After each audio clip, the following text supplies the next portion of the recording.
നിന്നെ ഇവിടെ എത്തിക്കാനാ ഞാൻ ഈ അഭ്യാസമൊക്കെ കാണിച്ചത്. നീ 1-2 ദിവസമായിട്ട് എന്റെ വീട്ടിന്റെ പരിസരത്ത് കിടന്ന് കറങ്ങുന്നത് പിന്നെ ഞാനേ ശ്രദ്ധിക്കുന്നുണ്ടായിരുന്നു. നീ എന്ത് വിചാരിച്ചു? എന്റെ പിന്നാലെ വന്നാൽ നിന്റെ ജഗന്നാഥൻ അങ്കിളിനെ കിട്ടുന്നു വിചാരിച്ചോ? ഞാൻ നേരത്തെ പറഞ്ഞത് ഞാൻ ഇപ്പോഴും പറയുന്നു. ആ ജഗന്നാഥനെ ഞാൻ എൻ്റെ ഒരു അസിസ്റ്റന്റിനെ ഏൽപ്പിച്ചിരിക്കുക.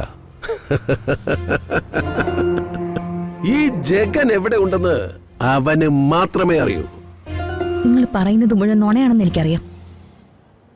ജഗന്നാഥൻ ഞങ്ങൾ എവിടെ ഉണ്ടെന്ന് നിങ്ങളെ കൊണ്ട് ഞാൻ പറയിപ്പിക്കും.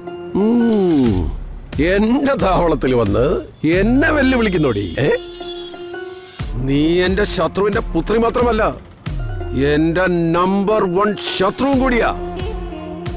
നിന്നെ ഞാൻ ശ്വാസം മുട്ടിച്ചു കൊന്നാൽ നിന്റെ നിലവിളി കേൾക്കാൻ ഒരൊറ്റ മനുഷ്യനുണ്ടാവില്ല.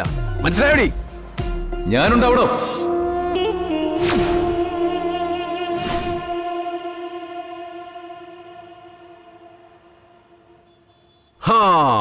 വന്നല്ലോ അവതാര പുരുഷൻ, തൂണിലും തുരുമ്പിലുമുള്ള രാജു ഭഗവാൻ. ഋതു, എന്താ ഇവിടെ? എന്താ പ്രശ്നം?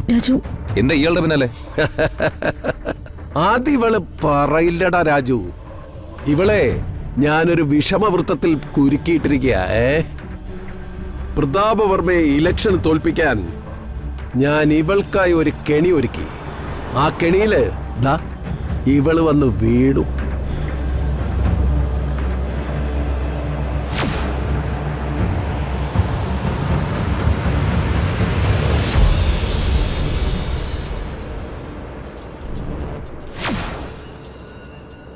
ഇവള് നിങ്ങളുടെ പൊളിറ്റിക്കൽ അഡ്വൈസർ അല്ലേ? എന്നാൽ ഈ അനന്തൻ പൊളിറ്റിക്കൽ കിങ്ങാ. എന്റെ പൊളിറ്റിക്കൽ തന്ത്രത്തിന്റെ കുരുക്കിൽ നിന്റെ ഭാര്യ ഋതികയെ ഞാൻ ഇങ്ങനെ കുരുക്കി ഇവളുടെ അച്ഛനെതിരെ നിർത്തി. അച്ഛനെ ഇവൾ കൊല്ലുന്നതിന് തുല്യമാക്കി. ഇവിടെ തന്നെ ഉണ്ടല്ലോ, തന്നെ ഇന്ന് ഞാൻ കൊല്ലും. കയ്യറ കയ്യറ,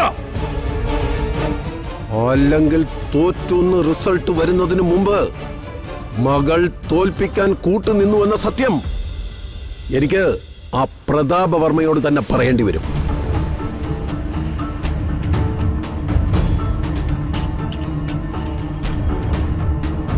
ജഗന്നാഥൻ അങ്കിൾ എവിടെ ഉണ്ടെന്ന് ഒന്ന് പറയാമോ?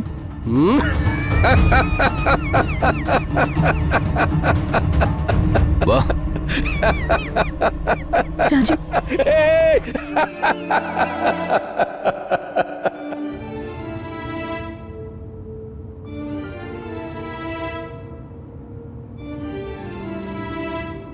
നീ ഇപ്പൊ ചെയ്തിരിക്കുന്നതിന്റെ കോൺസിക്വൻസ് എന്താണെന്ന് നിനക്കറിയാവോ? അതിന്റെ ആഫ്റ്റർ എഫക്ട് എത്ര ഭീകരമായിരിക്കുമെന്ന് ഇത് ചിന്തിക്കുന്നുണ്ടോ? എന്ത് ചതിയാ ഇത്! ഇലക്ഷനിൽ സ്വന്തം അച്ഛനെ തോൽപ്പിക്കാനായിട്ട് വർക്ക് ചെയ്യുക, ശത്രുക്കളുടെ വാക്കും വിശ്വസിച്ച് അതിൽ ചെന്ന് ചാടുക. ഇതിപ്പോ ഒരു മകള് കുതുകാല് വെട്ടി അച്ഛനെ വീഴ്ത്തിച്ചതുപോലെ ആയില്ലേ?